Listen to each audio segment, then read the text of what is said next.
नमस्कार दोस्तों। उत्तर प्रदेश के एटा जिले के रिजौर में मिली एक प्राचीन मूर्ति के बारे में इस वीडियो में बात करेंगे, जिसे लेकर बौद्ध और जैन समुदाय के बीच विवाद चल रहा है। मैं इस मामले को तथ्यों और तर्कों के आधार पर विश्लेषण करूंगी, खासतौर पर जैन समुदाय के दावे को समझते हुए। तो चलिए इस वीडियो की शुरुआत करते हैं। रिजौर कस्बे में शिकोबाद रोड पर एक ओवरहेड टैंक के निर्माण के लिए खुदाई चल रही थी। ये जगह रिजौर के पुराने जर्जर किले के पास है। शुक्रवार को मजदूरों को खुदाई के दौरान एक प्राचीन मूर्ति मिली। खबर फैलते ही सैकड़ों लोग मौके पर जमा भी हो गए।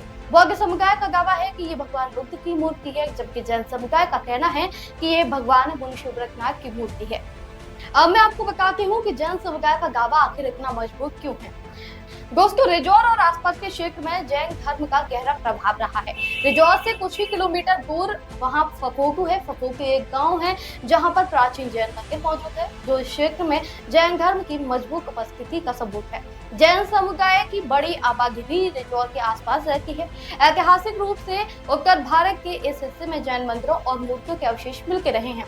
मथुरा जो पास में ही है, प्राचीन काल में जैन कला और संस्कृति का बड़ा केंद्र था। ऐसे में इस मूर्ति के जैन तीर्थंकर से संबंधित होने की संभावना को नकारा नहीं जा सकता। जैन मूर्तियों की कुछ खास विशेषताओं की बात करें तो जैसे ध्यान मुद्रा। जैन तीर्थंकरों की मूर्तियां आमतौर पर पद्मासन और खड़गासन यानी कि बैठे हुए या फिर खड़े हुए होती हैं, जो कि ध्यान की स्थिति को दर्शाती है। इसके अलावा प्रतीक चिन्ह प्रत्येक तीर्थंकर का एक विशेष प्रतीक होता है, जैसे भगवान महावीर स्वामी का शेर। इसके अलावा वस्त्रहीन यानी कि दिगंबर मुद्रा। कई प्राचीन जैन मूर्तियों में तीर्थंकरों को वस्त्रहीन दिखाया गया है, जो कि दिगंबर परंपरा की विशेषता है। बौद्ध मूर्तियों में भगवान बुद्ध को आमतौर पर वस्त्र पहने हुए और सिर पर जूड़ा और विशिष्ट हस्त मुद्राओं में दिखाया जाता है। अगर मूर्ति में ये लक्षण नहीं है तो इसे बुद्ध की मूर्ति मानना मुश्किल हो सकता है। जैन और बुद्ध मूर्तियों में समानताएं हो सकती हैं, लेकिन प्रतीक और शैली में अंतर होता है।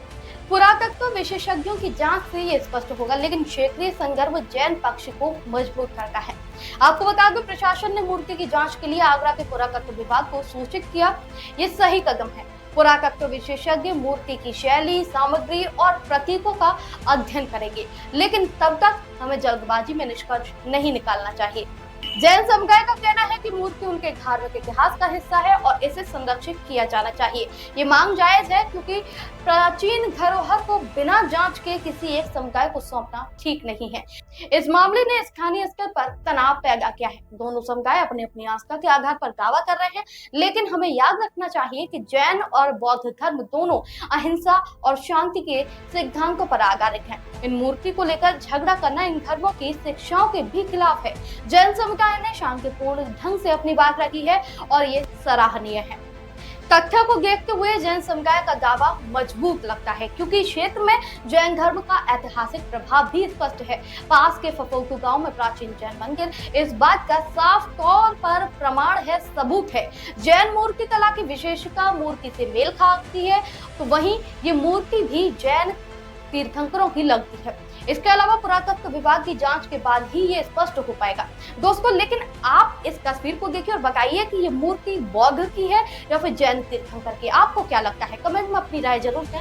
अगर आपको ये विश्लेषण पसंद आया हो तो इसको लाइक कीजिए, शेयर कीजिए और हमारे चैनल को सब्सक्राइब करना ना भूलें। मिलते हैं अगले विश्लेषण में, तब तक के लिए नमस्कार।